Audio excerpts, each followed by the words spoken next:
નમસ્કાર મિત્રો, સ્વાગત છે અમારી યુટ્યુબ ચેનલ કોલેજ હોપીમાં. મિત્રો, આજે આપણે 10 ઓક્ટોબરથી 18 ઓક્ટોબર 2020 સુધીના મહત્વના કરંટ અફેર્સના પ્રશ્નો જોઈશું, જે તમને આવનારી ગુજરાત ગવર્મેન્ટની કોઈપણ પરીક્ષા માટે ઉપયોગી થઈ જશે.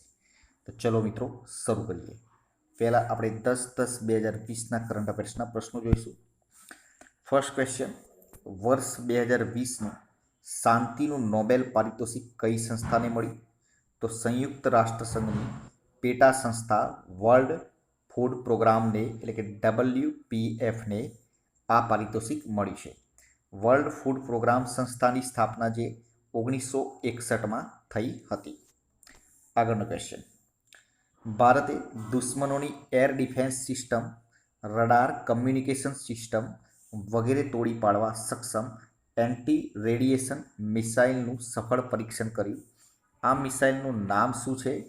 રુદ્રમ એક નામ આપવામાં આવ્યું છે, જે 250 કિલોમીટરની રેન્જમાં રેડિયેશન ઓળખીને ટાર્ગેટને ભસ્મ કરવાની ક્ષમતા ધરાવે છે. આગળનો ક્વેશ્ચન: દુનિયાનો સૌથી લાંબો સસ્પેન્શન વોક બ્રિજ કયા દેશમાં તૈયાર થયો? પોર્ટુગલમાં, જે 1962 એટલે કે 1962 ફીટ લાંબો, 576 ફીટ ઊંચો છે. આગળનો ક્વેશ્ચન: સમગ્ર વિશ્વની સૌથી મૂલ્યવાન આઈટી સર્વિસ કંપની કઈ બની? તો ટાટા કન્સલ્ટન્સી સર્વિસ એટલે કે TCS, જે સમગ્ર વિશ્વની સૌથી મૂલ્યવાન આઈટી સર્વિસ કંપની બની છે. એસેન્ચરને પાછળ છોડી, જે આજે પ્રથમ ક્રમે છે. આગળનો ક્વેશ્ચન: ફોર્બ્સ મેગેઝિનની યાદી મુજબ ભારતમાં સૌથી અમીર મહિલા કોણ બની? તો જિંદાલ ગ્રુપના સાવિત્રી જિંદાલ, જે ફોર્બ્સ મેગેઝિનની યાદી મુજબ ભારતના સૌથી અમીર મહિલા બન્યા છે. હવે આપણે 11-10-2020થી 15-10-2020 સુધીના પ્રશ્નો જોઈશું.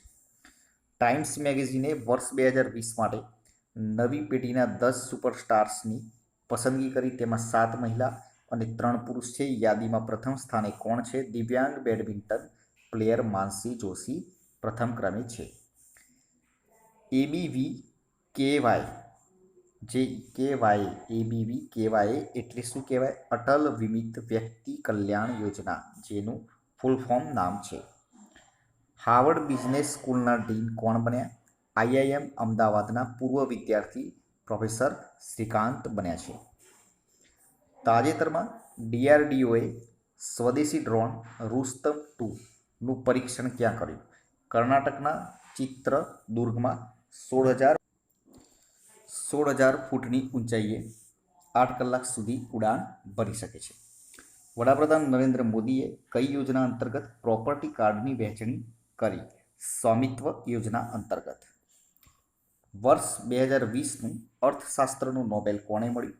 અમેરિકાના પોલ મિલગ્રામ અને રોબર્ટ વિલ્સનને. ઓક્શન હરાજી થિયરીમાં સુધારો લાવવા માટે આ સન્માન આપવામાં આવ્યું. એવોર્ડમાં 8.27 કરોડ રૂપિયા અને ગોલ્ડ મેડલ આપવામાં આવે છે.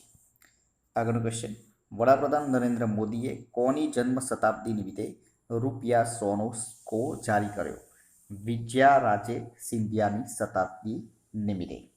ભારતમાં કાર્બન ડાયોક્સાઇડનું ઉત્સર્જનમાં કેટલા ટકા ઘટાડો થયો છે?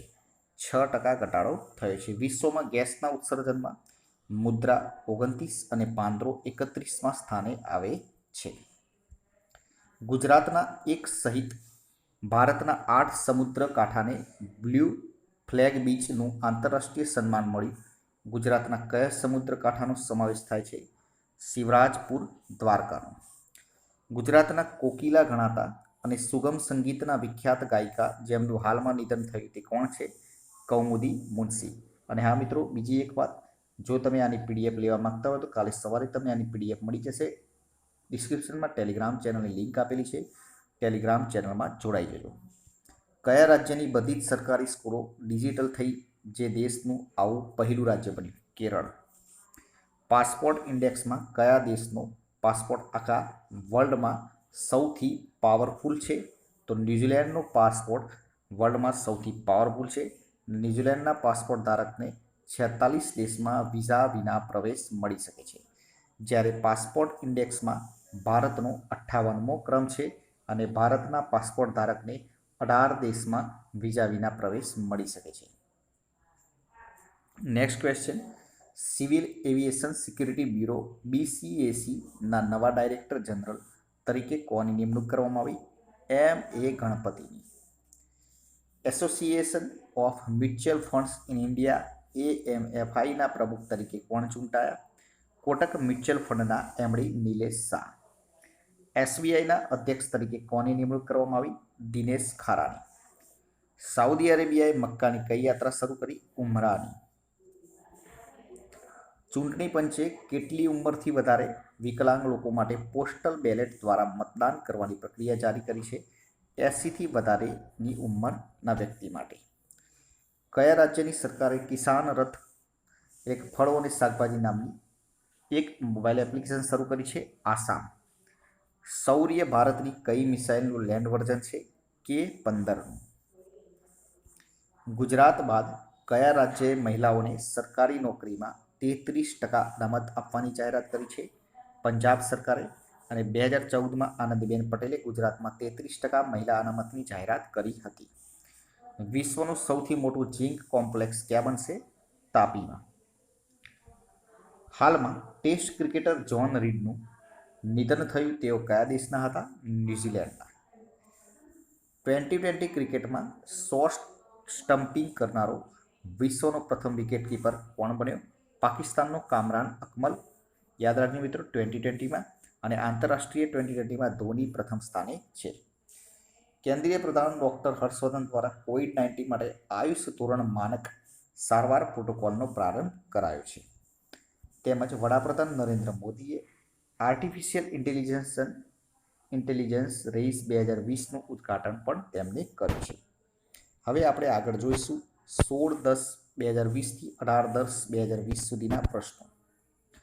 1983માં રિચર્ડ એટનબરોની ફિલ્મ ગાંધી માટે Oscar best costume designer award જીતનાર ભારતીય જેમનું હાલમાં નિધન થયું તે કોણ છે? ભાનુ આથૈયા. ભારતમાં નાગરિકોનું સરેરાશ આયુષ્ય વધીને કેટલું થયું છે? 70.8 વર્ષ. 1990માં આ સરેરાશ આયુષ્ય 59.9 વર્ષ હતું. ગ્લોબલ હંગર ઇન્ડેક્સ 2020માં 107 દેશોમાં ભારતનો ક્રમ કેટલામો છે? 94મો. International food policy research institution IFPRI દ્વારા તૈયાર કરાય છે અને ભારતનો 100માંથી 27.2 સ્કોર રહેલ છે. 5 વર્ષથી નીચેના બાળકો કુપોષણથી મૃત્યુ પામતા હોય તેનો દર ભારતમાં 3.7% છે. 2030 સુધીમાં વિશ્વને ભૂખમરા મુક્ત કરવાનું લક્ષ્યાંક છે અને ભારતમાં 2015-19ના સમયગાળામાં કુપોષણનું સ્તર વધીને 17.3% થયું છે. પાકિસ્તાનના ફાસ્ટ બોલર જેમને હાલમાં તમામ પ્રકારની ક્રિકેટમાંથી નિવૃત્તિ જાહેરાત કરી? ઉમર ગુલે. તો મિત્રો, આ હતા આપણા આજના ક્વેશ્ચન. વિડીયો પસંદ આવ્યો તો વિડીયોને લાઇક કરી દેજો, પોતાના મિત્રો જોડે શેર કરજો અને ચેનલને સબસ્ક્રાઇબ કરવાનું ના ભૂલતા, જેથી કરીને આવનાર દરેક વિડીયોની નોટિફિકેશન આપને સૌપ્રથમ મળી રહે અને આપની તૈયારીમાં વધારો થઈ શકે. કાલે ફરીથી નવા વિડીયો સાથે મળીશું. જય હિન્દ, જય ભારત.